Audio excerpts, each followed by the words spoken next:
ka sa isang sulok mo, ako ay nabigani na. Balala ng saya, ano nga bang meron ka? Bakit sa isang saglit ako ay nabihan ko na bigla? Talaga, parehas pala tayong dalawa na may pagtingin din sa babaeng kakaiba na pumukaw sa damdamin ko kahit na alanganin to. Alam kong darating ang panahon na maaamin ko sa'yo. Paano kung di kanya gusto? May magagawa ka ba? Kung ang tipo niyang lalaki ay galante at mapera, tapos papato sa'yo lasituan o kahilo, pasensya na sa'yo kasi hindi kanya gusto. Parang may kakaiba sa iyong sinabi. Di ko naman hinahanap yung pinapangarap kong babae. Ang gusto ko lang mapaalam ko na gusto ko siya, pero kung walang pag-asa pre, maiintindihan ko siya, diba? Kahit saglit ay mapansin mo ako, kahit alam kong halanganin ako, tanging hiling ko'y maipagtapat sa'yo.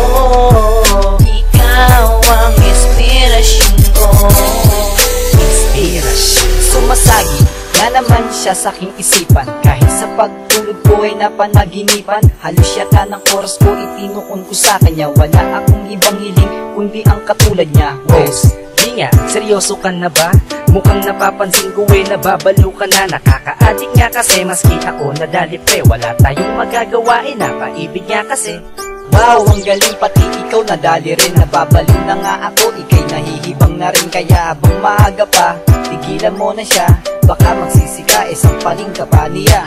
Tama ka naman, baka ako'y mapasama. Kung ganun man ang sitwasyon, wala akong magagawa. Pero ako'y nakahanda sa sasabihin niya sa akin. Basta tayo pagtapat ko ang laman nitong damdamin.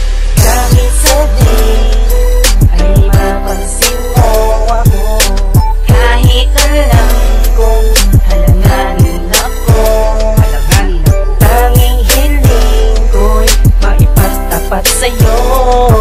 Ikaw ang inspirasyon ko.